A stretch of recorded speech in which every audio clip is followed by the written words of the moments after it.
Fala pessoal, bem-vindos a mais um material aqui no canal Criptomoedas e Blockchain. Júnior Esperandil aqui.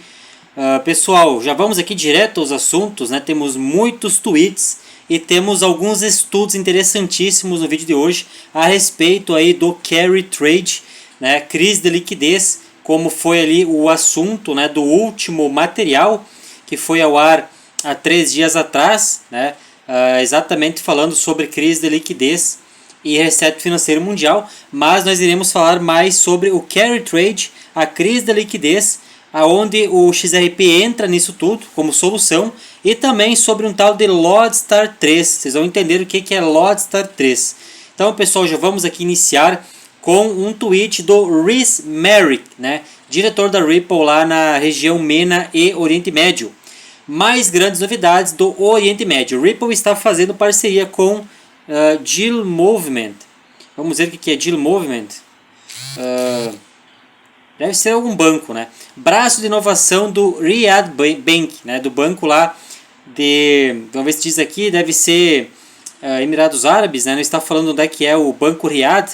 A liderança é a Arábia Saudita, né? Por meio da inovação blockchain. A liderança visionária do reino estabeleceu a Arábia Saudita como um centro mundial com visão de futuro para a transformação digital. Junto com Gil, exploraremos casos de uso para pagamentos transfronteiriço, custódia de ativos digitais e tokenização em apoio à Agenda 2030. Olha só, estão citando aqui a Agenda 2030. Trabalhando em colaboração com esta agenda, né? Então, estamos falando aqui de uma parceria entre Ripple e um braço do Banco Riyad, né? Esse Banco Riyad é um banco lá da Arábia Saudita. O braço aqui é o Movement Deal, né?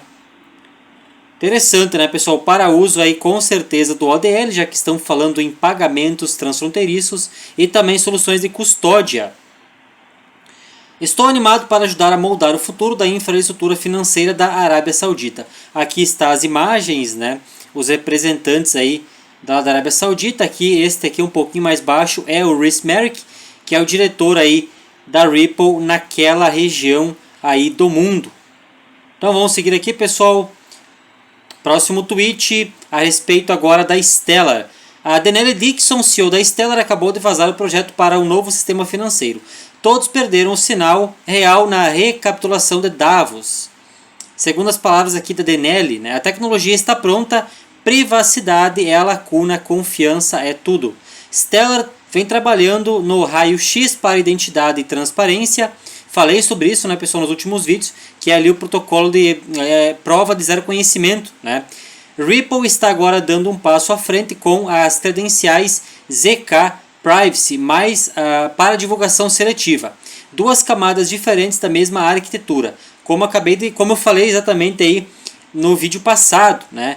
Essa camada de arquitetura, ela visa trazer ali uma certa privacidade sob demanda, né, para algumas instituições que no XRP Ledger é conhecido como prova de conhecimento zero, e na Stellar é conhecido como protocolo raio-x, né? Tenho dito a vocês há meses, trilhões de capital não podem ser implantados no livro-razão sem a credencial e a prova ZK mais a camada de identidade permitida. Davos finalmente admitiu o gargalo. Nem fichas, nem preços, nem pagamentos. O que nós temos é privacidade com identidade e confiança. Quando o FMI, bancos e formuladores de política chegarem todos à mesma conclusão na mesma semana. O ecossistema está se alinhando, trilhos são construídos, a camada de credenciais está se ativando. ZK Privacy não é uma característica, é a peça que faltava que deixava o novo sistema financeiro ligar. Aqui temos um tweet da Denelle Dixon, né, a CEO da Stellar. Ativos digitais venceram, serviços financeiros em blockchain são casos de uso matador, né, e todos sabem disso agora. Tecnologia está pronta, privacidade é o gap, instituições precisam emitir os seus dados de forma protegida. Né, é isso que a ZK, né, o ZK, prova de conhecimento zero, disponibiliza para as instituições. Vamos seguir aqui, pessoal. Vamos agora entrar já no assunto principal do vídeo. Nós vamos tratar aqui de crise financeira, crise no carry trade e solução para isso tudo, né, de uma forma profissional e, lógico, pessoal, com os links dos estudos, né, na descrição para vocês mesmo tirarem ali a prova, né? Estão alertando para uma crise financeira que está por vir. Tweet do CryptoTank. Pessoal, aqui temos um documento, né, do dia 22 de janeiro de 2026, Comitê de Responsabilidade Federal, Budget, né? E esse documento, pessoal, eu joguei na inteligência artificial, né, para abrir esse documento e nós entendermos do que se trata, né? O artigo que seria uma crise, como uma crise financeira pareceria, do dia 22 de janeiro de 2026, foi publicado pelo Comitê, né, de Responsabilidade Federal, Budget, conhecido como CRFB, a sigla, né? Um think tank bipartidário americano, ou seja, não tem lado político, respeitado em Washington por análises fiscais conservadoras e baseadas em dados. Então estamos falando de um documento de um órgão sério que não tem, em tese, um lado político e que é respeitado ali por Washington, né? A CRFB não é conspiratória. Vamos lá, pessoal, vamos lá, o que deu aqui. É um órgão não conspiratório, também não é um órgão pró-cripto. Ela representa a visão institucional tradicional sobre o risco fiscal. Isso dá credibilidade extrema ao alerta, né? Já que é um órgão, né, que visa ali a segurança fiscal. O que eles estão dizendo aqui, pessoal? O ponto de partida do artigo é claro: dívida pública americana igual a 100% do PIB. Eu já falei sobre isso, né, várias vezes aqui no canal. A dívida, os juros da dívida americana já estão insustentáveis, né? É de conhecimento público que os juros da dívida, né, é pago pelo imposto, né, em cima da população.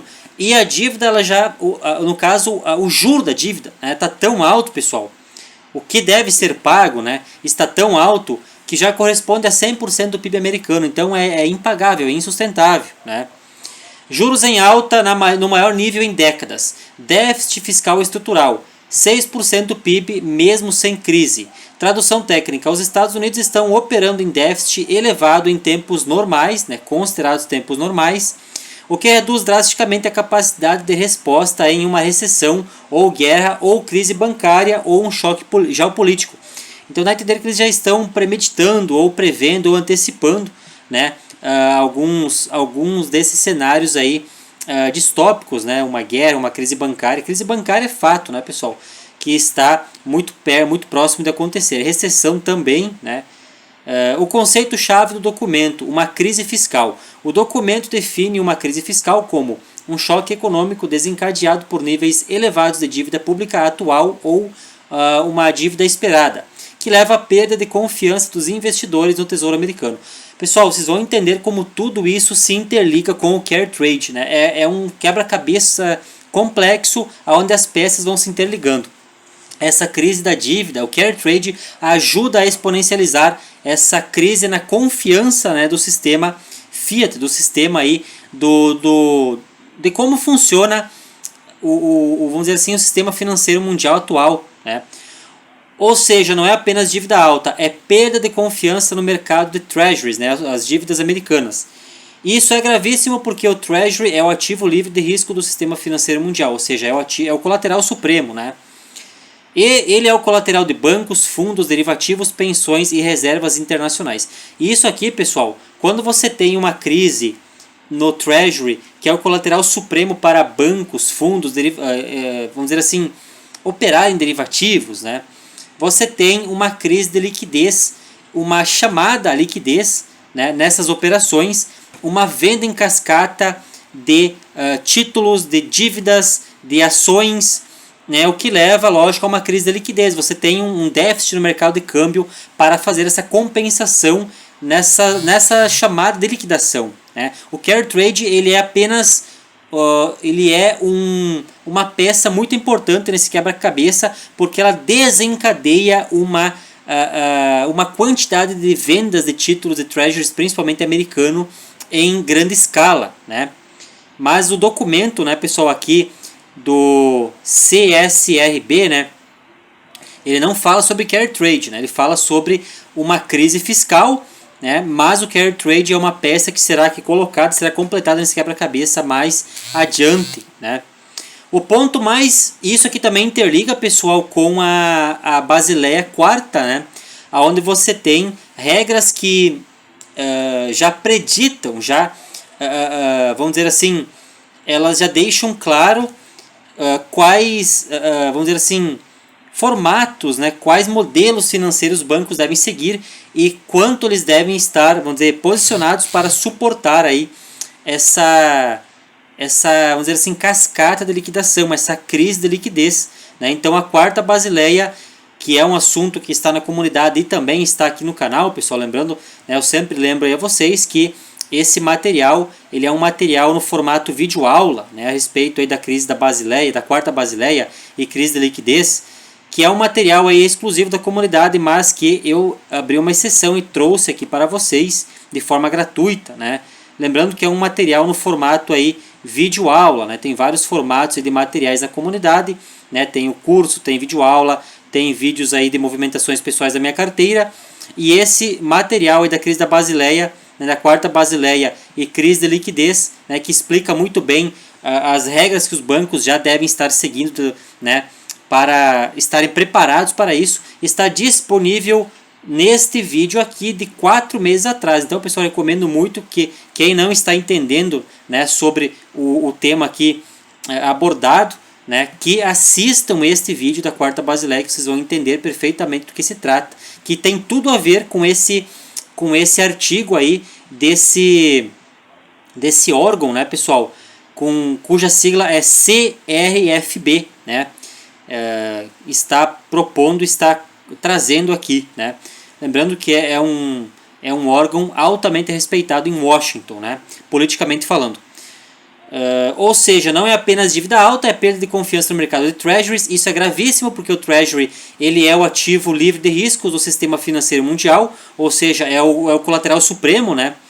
Dá a entender que teremos um colateral substituto para os treasuries. O ponto mais importante do artigo e o mais ignorado é que a CRFB deixa claro: uma crise fiscal pode assumir várias formas ao mesmo tempo. Eles listam 5 tipos de crise, né, que podem ocorrer simultaneamente. Então vamos lá, pessoal.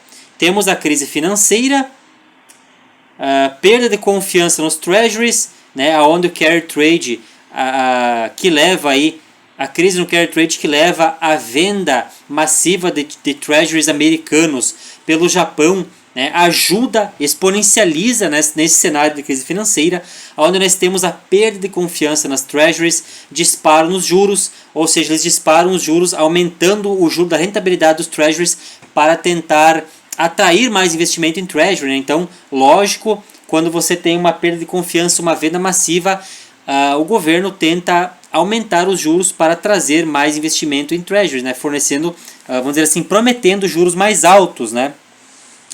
Então é uma cascata de acontecimentos, né? É um efeito dominó.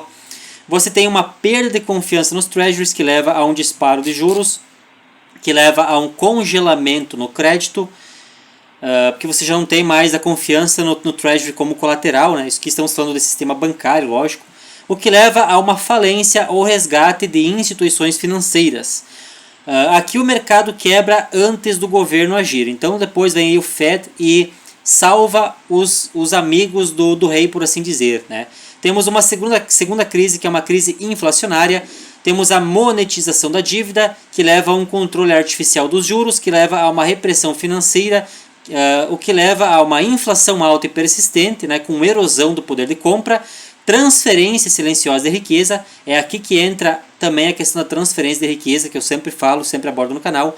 A maior transferência de riqueza, porque esse dinheiro está sendo transferido, essa riqueza está sendo transferida, né, lentamente de treasuries, de ações, para certos ativos digitais, ouro, prata, né, vamos dizer assim, ativos que se valorizam frente a esse cenário apocalíptico financeiramente falando. Esse ponto conversa diretamente com CBDCs, controle financeiro e tokenização estatal, né, vem tudo isso também, né, pessoal? Todo esse controle financeiro e essa distopia que sim está ali muito próximo de acontecer, a nível mundial, né, a nível universal. Temos a crise de austeridade, cortes abruptos de gastos, aumento agressivo de impostos, redução de programas sociais, impacto, recessão profunda, instabilidade social, queda do padrão de vida. Isso aqui descreve basicamente o Brasil, né? O Brasil está já andando a passos largos nesse cenário, está andando rumo a este destino, né? Infelizmente. Temos a crise de austeridade, né? Novamente aqui o mesmo título, desvalorização abrupta do dólar, fuga de capitais, volatilidade extrema nos mercados mundiais. Isso não significa que o dólar vai morrer, mas sim que ele vai perder o poder, né, de compra relativamente frente a alguns ativos, né? Lógico, pessoal, nós estamos falando, o cenário é altamente complexo, né? Ao mesmo tempo que nós estamos perto de presenciar uma crise financeira muito grave, nós também já temos na contraparte um novo sistema já pronto, né, esperando estourar essa crise para ele ser implementado, né, implantado, para ele ser instaurado, né, para ele ser imposto, por assim dizer. E esse sistema envolve o lado dos vencedores, que é quem está investido nessa tecnologia, né, sem ser dica de investimento, e também traz a grande maioria das massas, né, a grande maioria da humanidade, que é o lado perdedor, que é o lado que vai, infelizmente, né, vamos dizer assim, já vamos adentrar nesse novo sistema, estando aí escravizados, né, pelo CBDC, pelas moedas estatais, né, é uma pena. Default, atrasos de pagamentos, reestruturação da dívida, default invisível via inflação. A CRFB admite que default pode ocorrer sem anúncio oficial, mas sempre ocorre sem anúncio oficial, né, pessoal? O dinheiro vai cada vez perder mais o seu poder de compra. E isso que aqui o grupo CRFB está falando do dólar, né? Imagine real, né? Real nós já sabemos que cada vez ele tem menos poder de compra e cada vez vale menos, né? O que dispara uma crise dessas? O documento afirma que não é possível prever o gatilho exato, mas aponta dívida elevada que aumenta a probabilidade e severidade dessa crise. Pequenos choques podem virar grandes crises. A confiança pode evaporar rapidamente. Lembrando, pessoal, isso aqui é o cenário perfeito para o novo sistema financeiro mundial, para a transferência de riqueza, que eu tanto falo aqui no canal, essa oportunidade que nós estamos vivenciando, né? Então, buscar entender esse mecanismo complexo, pessoal, e estar investido em certos ativos digitais que estão preparados para, vamos dizer assim, solucionar esses problemas, né? Ou no novo sistema financeiro eles já estarem rodando perfeitamente, né? Porque tem a tecnologia em compliance financeiro regulamentada, já testada, escalável, rápida, eficiente. Então, estar investido nesses ativos faz total diferença nesse cenário apocalíptico. Lembrando, pessoal, que estamos falando aqui de uma perda de valorização no dólar e na moeda fiat como um todo, né? Em todas as moedas fiat, no real brasileiro, no euro, né? Qualquer moeda, peso argentino, vários pesos, Guarani, Paraguai e por aí vai. A frase estratégica do artigo. Tradução clara: o risco imediato pode ser baixo, mas a simetria é brutal. Quando acontecer, o impacto será enorme. Isso é a linguagem típica de gestão de risco sistêmico.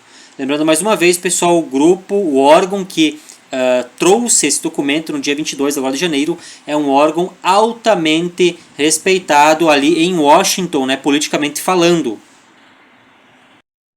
Então, pessoal, seguindo aqui, ainda falando do artigo, né, o que o documento não fala? Ele não menciona blockchain, tokenização, CBDCs, né, nenhuma rede como Ripple, como XRP Ledger ou Stellar, mas ele descreve exatamente o problema que essas soluções tentam resolver, que é liquidez, confiança e eficiência.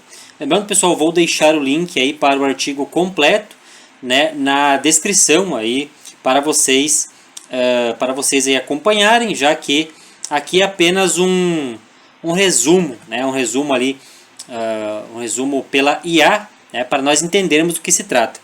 Seguindo aqui, pessoal, sócio bancário da Ripple, Mizuho Bank, né, lá no Japão, é um dos 3 megabancos do Japão, abrangendo 40 países com mais de 800 escritórios de profundidade de recursos. A Mizuho está posicionada para atender às necessidades de seus clientes. XRP foi classificada apenas como um ativo digital regulado lá no Japão, já está regulado no Japão.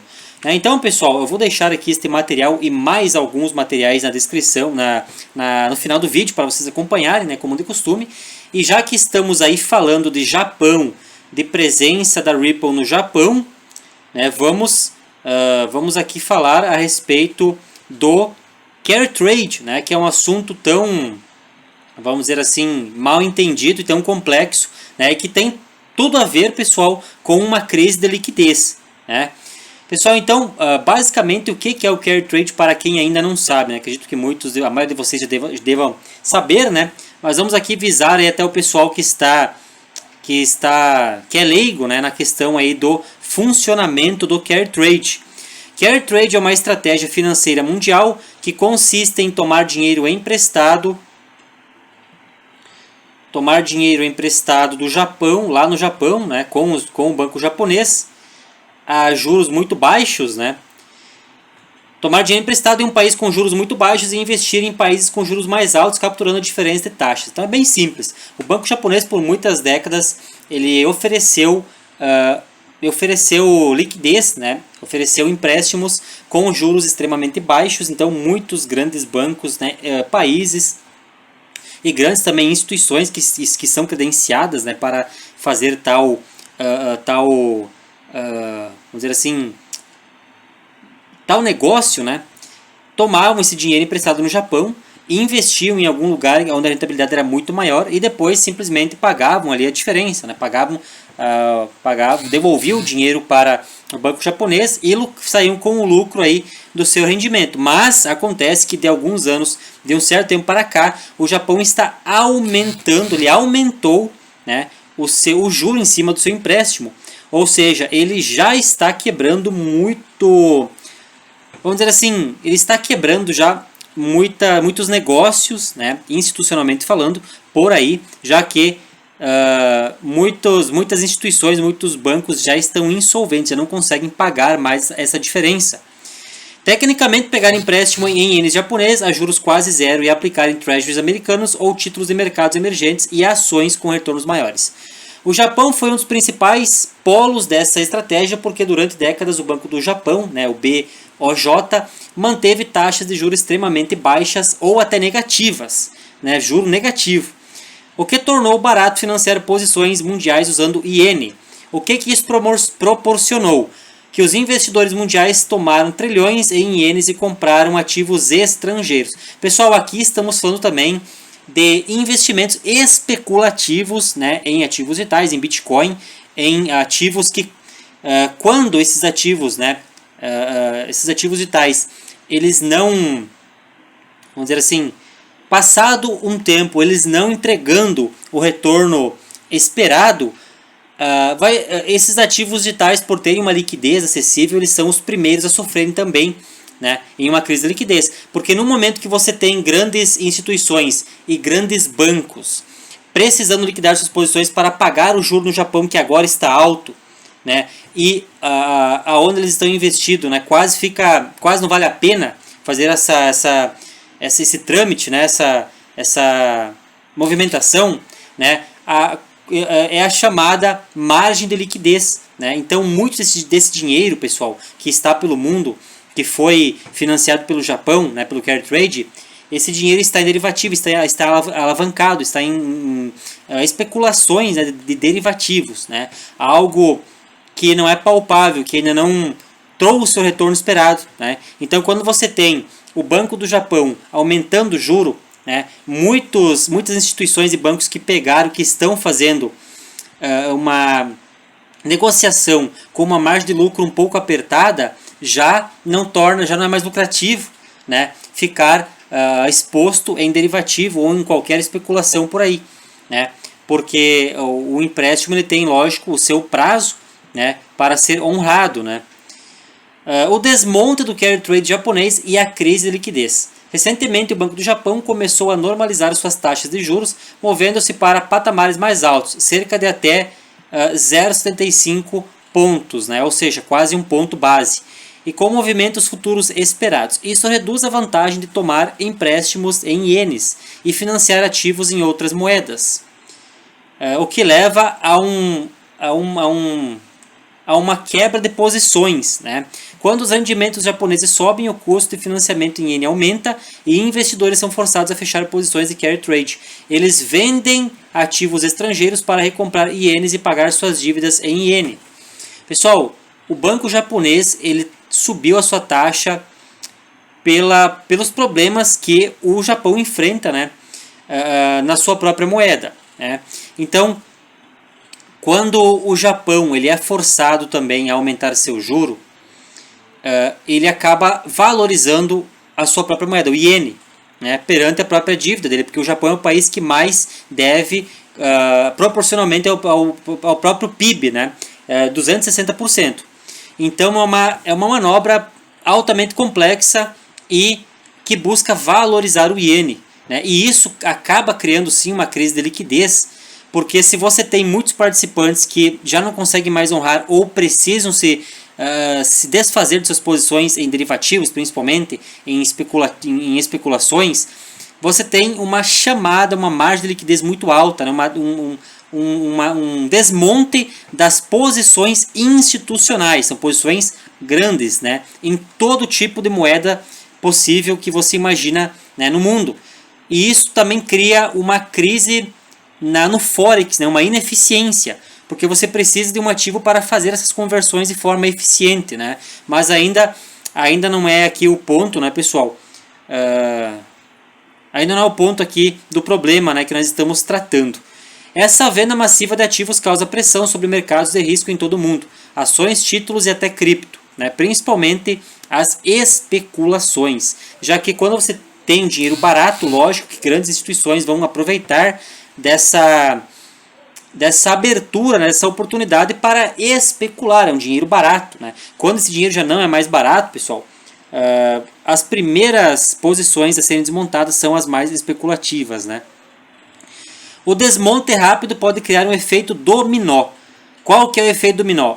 Aumento nas vendas de ativos para cobrir dívidas em iene, né? Ou seja, pessoal, como aqui o Japão já está, o banco japonês já está com um juro de 0,75, imagine que grandes instituições que lucravam 0,50 pontos em suas operações, pegavam trilhões de ienes a juros zero ou até negativo, um prazo de 2 anos, um exemplo. Esse dinheiro barato eles iam especular em criptomoedas, em ações, né, de várias empresas, né? Tem uma certa bolha também na inteligência artificial, né? Nós sabemos disso, daquelas poucas empresas que se retroalimentam entre si. Então são investimentos especulativos, né? Então vamos supor que num cenário onde muitas empresas tinham um lucro de 0,5 pontos, né? Agora que elas têm que pagar 0,75% de juros, elas já estão se desfazendo de suas posições, né? Porque não vai cobrir nenhum juro que o Japão está cobrando agora. Então é bem simples, na verdade, de entender. Mas o efeito dominó aqui que é interessante.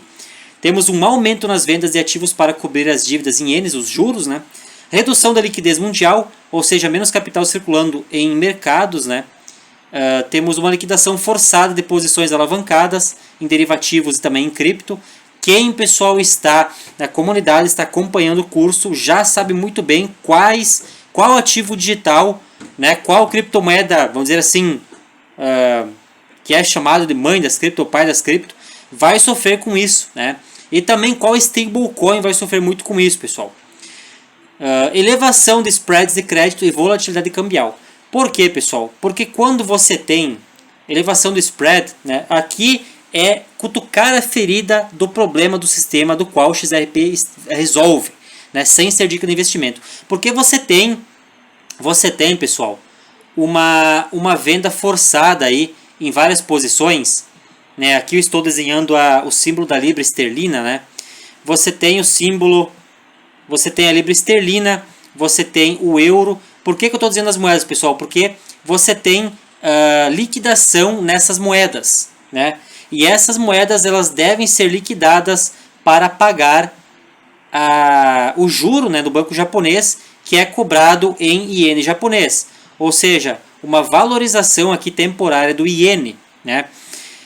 Por que o artigo aqui cita elevação de spreads? Porque quando você tem uma venda massiva de moedas diferentes num sistema ineficiente, você tem um aumento nas taxas, né? Porque logo os institucionais eles não vão conseguir liquidar, pessoal. Eles não vão conseguir liquidar aí em tempo recorde, né? Não tem espaço, não tem um modelo eficiente atual, né? Ou seja, não tem um modelo, vamos dizer assim, vendido ainda, né? Institucionalmente falando, a nível mundial, para resolver isso. Nós sabemos que já existe, mas nesse cenário aqui, onde o sistema atual ele está exponencializando as suas ineficiências, nós já sabemos que isso é proposital, né? É proposital para quebrar realmente o sistema, né, pessoal? Então nós temos elevação de spreads de crédito e volatilidade cambial muito alta, porque temos a venda forçada em várias moedas diferentes, em real brasileiro, euro, né, franco, para pagar esse juro em iene, né? Isso é na prática uma crise de liquidez, onde mercados encontram dificuldade em absorver grandes volumes sem movimentos violentos dos preços. Já sabemos muito bem também, pessoal, quais redes blockchains estão perfeitamente posicionadas já para resolver esse problema, né? Frente a esse cenário problemático. Turbulência recente nos mercados de dívida japonesa e fortes oscilações no iene evidenciam um risco sistêmico. Uma queda abrupta no preço dos juros japoneses, né, pode desencadear risco de dólar em trilhões a nível mundial. Como o carry trade força o Japão a vender dívida americana? Pessoal, lembrando, eu vou deixar várias as fontes, né, de onde eu puxei esses estudos, e a montagem aqui com a inteligência artificial, né, é algo pessoal, né, ou seja, segundo aqui a minha percepção, uma coisa está diretamente relacionada à outra, né? E na parte final aqui eu vou trazer a solução, como ela se encaixa perfeitamente aqui, a solução ao meu ver, lembrando que nunca é dica de investimento, né? Aqui no canal, pessoal, não posso dar dica de investimento, são apenas estudos passados a vocês, né? Quem está aí procurando dicas de investimento diretos, pessoal, aí sim eu recomendo a nossa comunidade Criptomoedas e Blockchain. Lá os membros eles têm acesso a todas as movimentações pessoais da minha carteira, toda compra, toda venda, toda estratégia pessoal é mostrada aos membros. E lembrando, pessoal, que a comunidade Criptomoedas e Blockchain está disponibilizando também o curso Cryptomasters 2.0, que é um curso que está indo ao ar agora, pessoal, né? Está indo ao ar desde dezembro, né? Janeiro, fevereiro, né? Um curso aí extenso, né? Um curso bem extenso, são quase 5 anos, está indo agora para 5 anos já que eu estou no mercado, então tudo que vem funcionando para mim, pessoal, ao longo dos anos é mostrado, é ensinado no curso Cryptomasters. Lembrando que agora, recentemente, o 5º módulo do curso foi encerrado, que fala sobre o Trade Finance e a XDC.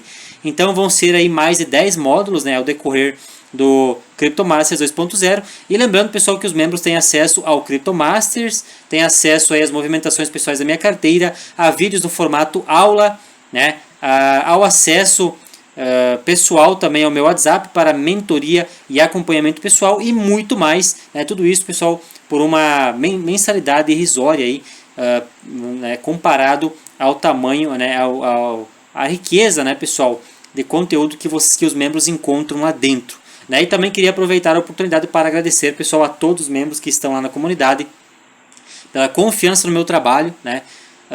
Então, muito obrigado aí a todos os membros. Seguindo aqui, pessoal, como o carry trade força o Japão a vender dívida americana?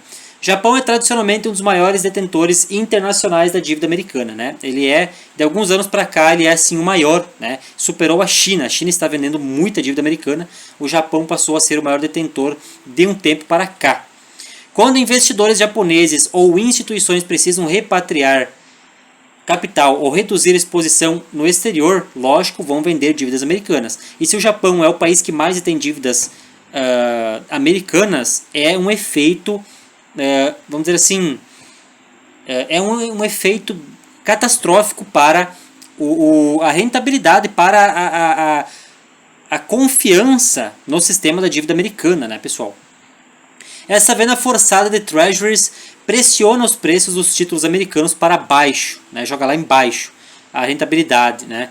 Torna mais caro para os Estados Unidos emitirem nova dívida, porque os compradores exigem juros maiores, então cada vez fica mais caro. Pessoal, lembrando que isso aqui os Estados Unidos, em tese, eles já meio que resolveram essa perda na confiança, a perda vamos dizer assim, demanda de novos treasuries, né? Perda na confiança nesse sistema com a lei Genius Act, né? A lei ali da transparência das fintechs que emitem stablecoins. Então nós temos também ali nessa lei, intrinsecamente falando, né? Não, lógico, isso não foi falado abertamente, mas nos artigos, nos documentos da lei Genius Act, nós já conseguimos ter acesso e entender que a lei Genius Act foi feita para absorver essa falta de demanda e essa perda, vamos dizer assim, essa quebra na confiança na dívida americana, né? Então, muitos dos bancos americanos estão aumentando suas posições na dívida americana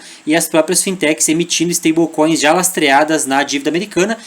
Como o novo sistema em blockchains e atualmente no sistema TradFi a dívida americana ela é o maior colateral usado em derivativos, principalmente falando, né? E outras operações bancárias e institucionais, no novo sistema a dívida é tokenizada e a dívida tokenizada é novamente o colateral supremo junto com stablecoins, né? Stablecoins regulamentadas, que são agora o colateral supremo para as negociações em derivativos, né? Falando aqui de bancos, né? Para os bancos e instituições. É uma mudança sutil, né? Mas altamente vamos dizer assim, significativa, né, para quem estuda justamente esse novo sistema financeiro. Então, pessoal, seguindo aqui a venda, né, da dívida americana pelo Japão, ela cria ali um cenário em cascata, cria um efeito dominó, onde você tem o preço das dívidas americanas indo para baixo, né, o que torna a dívida cada vez mais cara de ser rolada pelos Estados Unidos. Em resposta, o governo americano pode ser forçado a emitir mais dólares para sustentar a liquidez e financiar déficits, né? Ou seja, o emissor de última instância, especialmente se a demanda mundial por treasuries diminuir. Que é o que eu acredito que vai acontecer. Uma nova emissão de dívidas, né? Mas agora dessa vez já num formato diretamente tokenizado, né? Lastreado com stablecoins.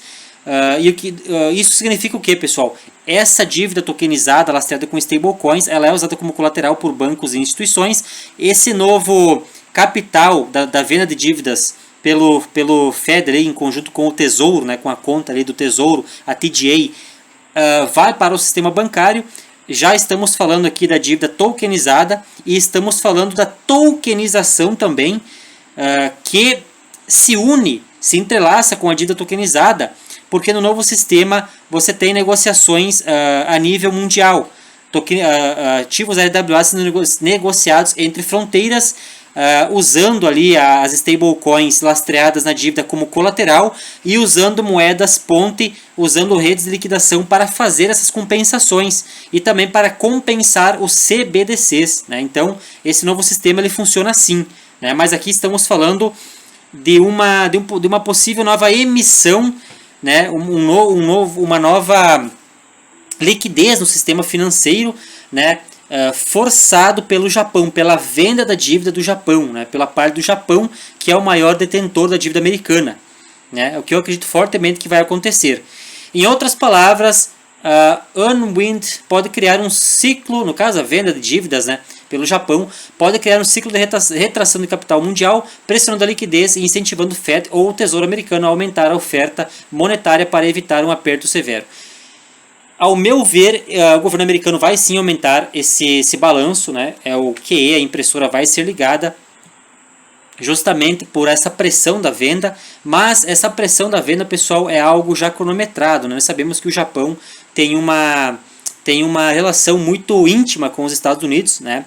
E também que acredito ser ali algo premeditado, algo combinado entre os dois países, né? Por que isso leva a uma crise de liquidez mundial? Quando o carry trade Quando os carry trades desfazem, mercados de risco são vendidos abruptamente, a liquidez, especialmente em dólares, se torna mais escassa, o que leva também à teoria do dólar milkshake, né? Bancos e fundos enfrentam chamadas de margem e reduzem a oferta de crédito, ativos menos líquidos caem mais rápido, ampliando o estresse. Então é aquela história, pessoal, é um possível novo QE antes dessa venda em cascata, ou acontece essa venda em cascata com essa crise de liquidez e depois um novo QE, né? Esse processo pode ser autoalimentar. Menos liquidez gera volatilidade maior, que por sua vez força mais vendas. Esse é o núcleo de uma crise de liquidez, sem falência imediata, mas com estresse financeiro generalizado. Então, pessoal, se nós temos uma perda de confiança, né, os leilões da dívida de vendas, né, da dívida americana, vamos dizer assim, passando por fracassos, né, não captando novos compradores, você tem sim uma falta de demanda na compra, né, de novas treasuries.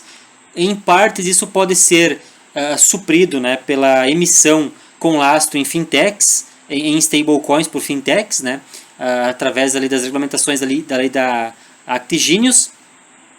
Mas num cenário onde o carry trade, né, o Japão aumenta os juros devido ali a, vamos dizer, problemas no sistema, né, no sistema bancário, que leva a uma cascata de vendas, né, vendas aí de posições em derivativos e outras estratégias por grandes bancos e instituições para pagar os juros ao Japão, isso gera, coincide, né, e isso leva sim a uma crise de liquidez, né, a liquidez aqui intercambiável, né, falando, o que lógico também leva a uma crise no dólar, né, uma crise de liquidez no dólar, o que pode sim forçar os Estados Unidos a ligarem a famosa impressora, né? Como ativos digitais, né, sendo XRP, estão posicionados para mitigar isso. Lembrando, pessoal, mais uma vez, isso aqui são junções que eu, né, induzi a inteligência artificial, vamos dizer assim, mesclei, né, eu trouxe, baseado em estudos pessoais meus, né, novamente falando, né, que os assuntos, né, os temas aqui, os documentos, os artigos trazidos aqui no canal têm o objetivo, né, de trazer o meu ponto de vista para vocês, né, mas não são dicas de investimento, né. Para dicas de investimento, pessoal, vocês procurem ali um responsável nesta área, ou quem estiver interessado na comunidade, lá sim eu mostro tudo que eu faço e lá dou dicas de investimento, né? Até porque é um ambiente pago. Então, pessoal, vamos seguir aqui. Ativos digitais com função de liquidez sob demanda e liquidação rápida podem oferecer infraestrutura útil em um contexto de liquidez restrita. Essa ineficiência, quando você precisa de uma liquidez imediata, sair de uma moeda e ir para outra, né? No caso aqui do carry trade, pagar as suas posições lá para o banco japonês, pagar os seus juros, né? XRP e liquidez interbancária, sabemos que o XRP já foi arquitetado, né, o Ledger, desde o início com esse objetivo de atuar como ponte, né, onde a moeda ponte ela permite essa conversão rápida entre moedas, né, então ela soluciona aqui o problema como uma luva, né, perfeitamente falando. Isso reduz a necessidade de manter grandes saldos em nosso rosto, que é justamente os grandes saldos que estão travados no sistema atual, no sistema que foi o SWIFT, né, por muitas décadas, para contornar essa ineficiência, né, sistematicamente falando. Produtos como o ODL da Ripple permitem que instituições troquem liquidez imediatamente, sem depender de sistemas bancários tradicionais ou da liquidez em dólares que podem sacar durante crises. Vantagens incluem liquidação em segundos, sem esperar por clearing tradicionais, ou seja, câmaras de compensação, né, que fazem as compensações, as remessas, né, como o DTCC, e também soluciona a redução de custos e risco cambial em fluxos transfronteiriços. Potencial em crises macroeconômicas. Facilita fluxos de capitais mais rápidos e mais baratos entre países e moedas, reduz a dependência do sistema de liquidação em dólares rápidos, né? XRP não pode sozinho substituir o sistema financeiro mundial ou curar déficits fiscais de países. Sua utilidade real vem da infraestrutura de liquidez extra e não de imprimir moeda. A adoção institucional e interoperabilidade regulatória são cruciais para que esse cenário se concretize. Então precisamos de adoção institucional e interoperabilidade regulatória. Na verdade, interoperabilidade regulatória não é um fato, pessoal, porque XRP é um ativo supranacional, uma moeda supranacional, né? A XLM também. O que, vamos dizer assim, o que precisa-se, né, na essência para isso funcionar, né? Uma das necessidades aqui, uma das partes, né, que precisa estar completa é a da clareza regulatória, da regulamentação, né? Então, pessoal, vamos seguir aqui. Temos mais um documento, né, que eu abri com a inteligência artificial, que é este documento aqui trazido pelo Smoke, né, que é o cara dos documentos. As características semelhantes ao ouro do XRP, ou seja, nesse documento eles citam que XRP tem características semelhantes ao ouro, e isso impulsionará a demanda pelo ativo XRP, né, como um ativo de risco. Então isso está documentado. Aqui está ali a página, né, onde diz XRP compartilha ali de funções de dinheiro, né, como características como ouro, né, que atrai muitos especuladores, né, para o Bitcoin e outras moedas digitais. Então vamos entender o que esse documento fala. Pessoal, isso aqui é um PDF de, se não me engano, mais de 100 páginas, né? Não, são 47 páginas, né, que eu abri com a inteligência artificial trazer aqui para vocês os principais pontos. O documento busca responder a 3 perguntas críticas do sistema financeiro mundial. Por que o sistema atual de pagamentos internacionais é ineficiente e caro? Como um ativo digital pode funcionar como um instrumento de liquidez e liquidação? Qual é o papel econômico do XRP dentro desse sistema? Então temos o problema do sistema financeiro atual, né, que inclui as contas Nostro Vostro. Bancos precisam manter capital parado, já sabemos disso, né, pessoal? Bilhões de dólares, trilhões, alto custo operacional, baixa eficiência, liquidez cara, lenta e fragmentada. Temos o protocolo Ripple como infraestrutura, né, onde você tem a liquidação em 3 a 5 segundos, finalidade de transação não reversível, custos extremamente baixos e vamos dizer assim, o sistema, né, da blockchain aqui, do XRP Ledger, ele é como qualquer uma blockchain, 24 horas por dia e 7 dias por semana. Temos também a lógica do papel do XRP dentro disso tudo. Pessoal, isso aqui novamente falando, eu sei, já estamos carecas de saber, né?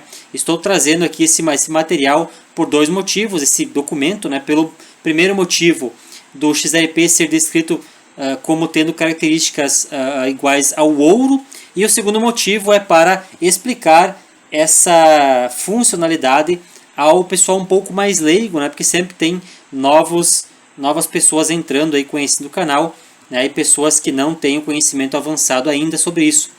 Aqui está o coração do documento. XRP é descrito como ativo ponte, instrumento de liquidez sob demanda e unidade neutra entre 2 moedas fiduciárias, né? Aquilo que o BIS chama de moeda C, né? A moeda que converte A pela B, então é uma moeda C.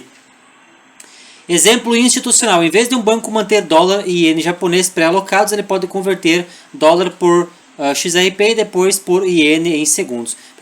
Isso aqui, pessoal, é o ODL descrito, para quem não sabe, né? Então, em vez do banco no sistema tradicional, onde você tinha contas Nostro Vostro, né, onde nessa conversão, nessa troca entre dólar e iene, você precisaria ter iene no banco americano e dólar no banco japonês. Os dois saldos travados, né, por isso que contas Nostro Vostro.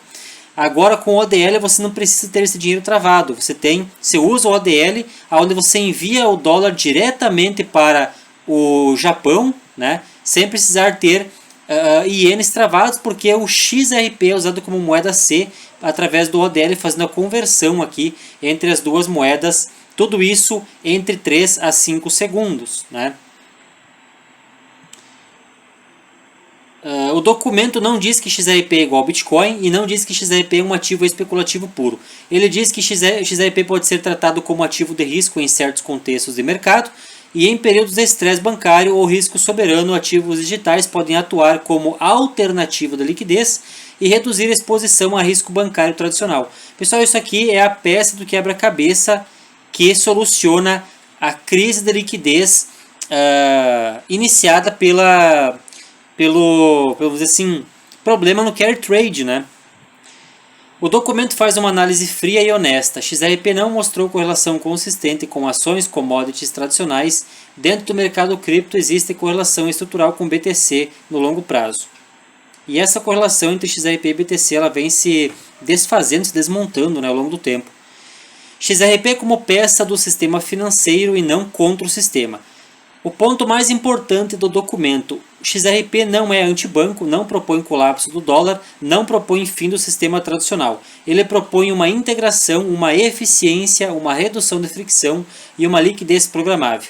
É exatamente por isso que bancos centrais estudam DLT, é por isso que ISO 2022 existe, né, para quem fala que redes blockchains não tem nada a ver com ISO 20022, pessoal. A ISO 20022 existe justamente por causa da DLT, para trazer essa eficiência no sistema aí de compensações, de liquidações, mundialmente falando. E aqui, pessoal, temos as conexões com a crise do carry trade, né? Quando a liquidez global seca, bancos precisam mover capital rápido para pagar, né, os juros. Moedas sofrem estresse cambial, né, muitas transações para liquidar em pouco tempo para fazer esse pagamento, né. Ativos que liquidam rápido, sem intermediários e sem contas pré-financiadas, que são as Nostro Vostro, se tornam estratégicos. É nesse ponto que XRP deixa de ser cripto e vira infraestrutura. Pessoal, é aí que está o pulo do gato. É aqui que está o pulo do gato. Esse documento não fala do preço de XRP, ele fala da liquidez, eficiência sistêmica e arquitetura financeira mundial. Então, pessoal, é aqui que está o pulo do gato. Mas tem aqui uma frase do XRP como ouro, né? Acho que eu pulei aqui, pessoal, ou passou batido, né? Vamos ver onde é que está. Aqui o trecho, né? O trecho que está na imagem. Demanda por XRP como um ativo de risco. Essa parte é extremamente mal interpretada por varejo, então vamos ao ponto real, né? Que é o que o ponto realmente fala, que XRP não é ativo de risco, né? E não é ativo especulativo. Acho que é isso aí. Vamos seguir aqui, pessoal. Temos mais um ponto aqui muito interessante para abordar no vídeo de hoje. Vamos lá.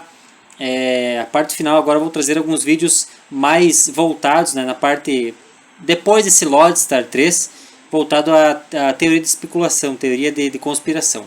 Elon Musk e David Schwartz publicam ao mesmo tempo o Lodestar 3, né? Vamos ver, pessoal, vamos entender o que é esse Lodestar 3, né? Aqui temos as publicações de Elon Musk, Lodestar está citando aqui, né? Lodestar, David Schwartz dizendo que está atualizando para o Hub 3.0. Temos aqui o Bearable Guy 123, que é ele da parte conspiratória, né, da comunidade XRP, tweetando Lodestar 3, né, e aqui temos Lodestar 3, RippleD, para quem não sabe é o software, né, onde escritos os códigos nativos aí no XRP Ledger, né, RippleD.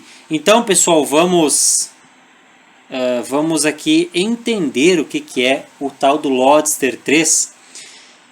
Lodestar 3 não é produto público, não é token, não é um protocolo aberto. É o nome interno de uma arquitetura, sistema de gestão de liquidez e roteamento financeiro usado dentro do ecossistema da Ripple, especialmente em ambientes institucionais e pilotos bancários. Então, Lodestar 3 é um nome interno da arquitetura do roteamento de liquidez financeira, pessoal, disponibilizada pela Ripple para grandes bancos e institucionais. Para que existe o Lodestar, né? Lodestar, né? Eu estava falando do Lodestar. Lodestar, né? Tipo Lodestar, estrela, acho que estrela guia, alguma coisa assim. O problema que Lodestar 3 resolve é esse: como gerenciar liquidez mundial em tempo real entre múltiplas moedas, bancos, corredores e ativos digitais sem ter contas pré-financiadas. Pessoal, aqui vamos entrar no cerne técnico de como o ODL funciona, como que a eficiência do ODL é tão alta, né? Como que é gerenciada essa liquidez é encontrado esses caminhos de compensação entre moedas, né, porque são vários trilhos para compensar as moedas disponíveis, e a rede aqui, o middleware, a camada da Ripple Payments que usa o ODL acha ali o corredor mais rápido e usa na maioria dos casos o XRP para fazer essa troca, né? Tudo isso sem precisar de ter o dinheiro travado, né? É feito na hora, né? Utilizando a moeda ponte. Lodestar 3 atua como motor de roteamento de liquidez, sistema de otimização de fluxos financeiros, camada de orquestração entre trilhos tradicionais e DLT. Lodestar 3 define qual rota usar, ou seja, está diretamente relacionado ali com o mecanismo de pathfinding, né? Qual ativo usar como ponte, que quase sempre, para não dizer sempre, é o XRP. Onde está a liquidez mais barata e mais rápida e como liquidar com menos riscos e custo. Temos aqui a relação entre Lodestar 3, Ripple e XRP. Ledger. Ripple é a empresa, né? A empresa aí que desenvolve soluções para pagamentos internacionais, liquidez institucional e infraestrutura bancária. Então é nesse contexto que a Lodestar 3 nasceu, né, como ferramenta interna para gestão de liquidez complexa institucional. A Lodestar 3 basicamente ela gere essa liquidez, esse roteamento de liquidez para onde que vai, né? Ripple Payments ODL. Lodestar 3 se integra ao ODL. Né? A Lodestar 3 não substitui o ODL, ela orquestra quando, onde e como usar o ODL. Então a Lodestar 3 é o que direciona o trilho por onde o ODL vai andar, por qual trilho ele vai compensar as moedas, né? Por assim dizer. O ODL é o motor, Lodestar 3 é o sistema de navegação, é como se fosse o painel de bordo, né? A grosso modo falando. XRP Ledger é o rail de liquidação, XRP é o ativo ponte. Lodestar 3 usa o XRP Ledger quando faz sentido econômico. Aciona XRP como liquidez sob demanda e pode alternar entre moeda Fiat XRP e a outra moeda Fiat. Ou pode alternar entre moeda Fiat, outros trilhos que não usam XRP e a outra moeda Fiat. Então o Lodestar 3 é como se fosse ali o cérebro, né? que comanda o ODL. Né? E em alguns momentos nem utiliza o ODL, nem utiliza, aliás, o XRP. XRP não é obrigatório, mas é estrategicamente escolhido quando oferece vantagem de liquidez. Isso é exatamente o que um sistema institucional faria. E da onde que vem o nome Lodestar, né, pessoal? Lodestar é uma variação de Lodestar, a estrela guia usada na navegação antiga. Por isso que temos aqui um tweet onde temos o Elon Musk fala Lodestar, né? O Elon Musk ele não tweeta Lodestar 3, ele tweeta aqui Lodestar, né? Tweet do Elon Musk. Então, Lodestar é uma estrela guia usada em navegação antiga. Possivelmente aquela estrela Sol que os nórdicos usavam para refletir a luz do Sol quando em dias nublados, né? Talvez é aquilo, né? Posso estar enganado, não sei exatamente. O nome é simbólico, um sistema que guia fluxos financeiros mundiais em meio ao caos da liquidez. Faz sentido que se você tem um caos de liquidez, onde o tempo está nublado, e você tem a Lodestar, que era aquela pedra usada para encontrar o Sol, que era o guia para a navegação, para orientar o relógio de Sol, para saber a posição norte, sul, leste e oeste. Quem é fã de Vikings como eu sabe do que eu estou falando, né? Ou quem é fã de navegação antiga. O Lodestar funciona do mesmo jeito. Ele é o Sol para encontrar o trilho mais eficiente no sistema atual, onde você tem uma ineficiência nos trilhos, né? Você tem um tempo nublado. Então, o Lodestar 3 é essa pedra que encontra o Sol. O Sol aqui pode-se dizer que seria o XRP, né? Que usa ali, que liquida, né? Troca as moedas ali em tempo recorde, né? Em segundos, né, pessoal? É uma ótima referência. Um sistema que guia fluxos financeiros mundiais em meio ao caos da liquidez. O 3 indica terceira grande iteração, evolução após testes anteriores e maturidade institucional. Então, o número 3 é usado devido a esses 3 passos, né, que foram seguidos, né, pessoal?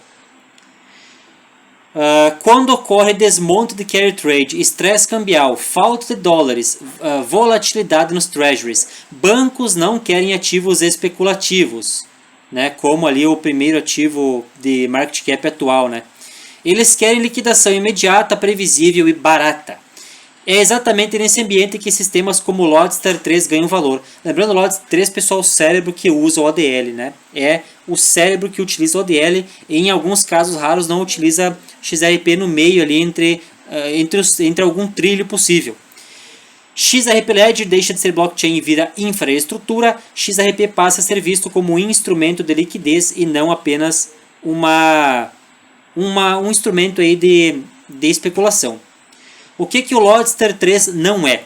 Ele não é CBDC, não é um sistema secreto do FED, não é substituto do SWIFT, não é algo que o varejo vai comprar. Ele é um middleware financeiro institucional, opera nos bastidores, foca em liquidez, roteamento e eficiência. Loadstar 3 é uma arquitetura interna da Ripple para orquestrar liquidez mundial em tempo real usando XRP Ledger e XRP como opções estratégicas de liquidação, especialmente em cenários de estresse financeiro. Então, pessoal, por isso que eu montei toda esta aula complexa aqui, né, com o aplicativo Gamma, né, que é o aplicativo que eu utilizo quando eu abro documentos com a inteligência artificial, né, onde nós temos um primeiro documento que fala de uma crise financeira, né, um documento pelo CRFB, todo o problema do carry trade, né, e a solução possível, né, bem como também o Loadstar 3, que é o cérebro, né, o cérebro aí que utiliza o ODL, que está por detrás do ODL. Então, pessoal, vamos aqui encaminhar para a parte final do vídeo. Temos um tweet da Caroline Depan. Seja o sol. Isso aqui é do dia 26 de janeiro, é do dia de hoje, né? Estou gravando hoje, dia 26 de janeiro, mas provavelmente o vídeo irá ao ar dia 27, terça-feira. Lógico, pessoal, que eu coloquei seja o sol na gematria, né? Porque é uma frase diferente. Seja o sol achou o número 906 na gematria hebraica, 576 na inglesa e 96 na gematria simples, né? Então nós temos o número principal aqui 906 e por, vamos dizer, surpresa, né? Vamos dizer assim, era bem previsto que iríamos achar alguma coisa interessante, né? E achou realmente, pessoal. Vamos traduzir aqui a página. Seja o sol na gematria inglesa, acha o mês aqui de fevereiro, acha maçonaria. Está traduzindo aqui, pessoal. Vamos traduzir. Acha também aqui. Vamos ver. Onde é que está? XRP Ouro. Achou também. Achou nas outras duas gematrias, né? XRP Ouro, XRP Pelé. Isso para quem está por dentro das postagens enigmáticas do David Schwartz, né? Sabe que David Schwartz já tweetou isso, né? XRP Pelé já tweetou também. Então, pessoal, o material era esse. Lembrando a todos, nossa comunidade, os links para a comunidade, quem estiver interessado está na descrição. Temos aí 2 materiais no formato aula para quem quiser acompanhar, né, ter uma noção ali dos materiais no formato aula que vão ao ar na comunidade. E também o link para o e-book XRP, um dos escolhidos para o novo sistema financeiro, com 20% de desconto, né, dando também acesso a mais um e-book bônus, está na descrição. Então, pessoal, o vídeo era esse. Fui, valeu, abraço! Estamos incrivelmente bem posicionados.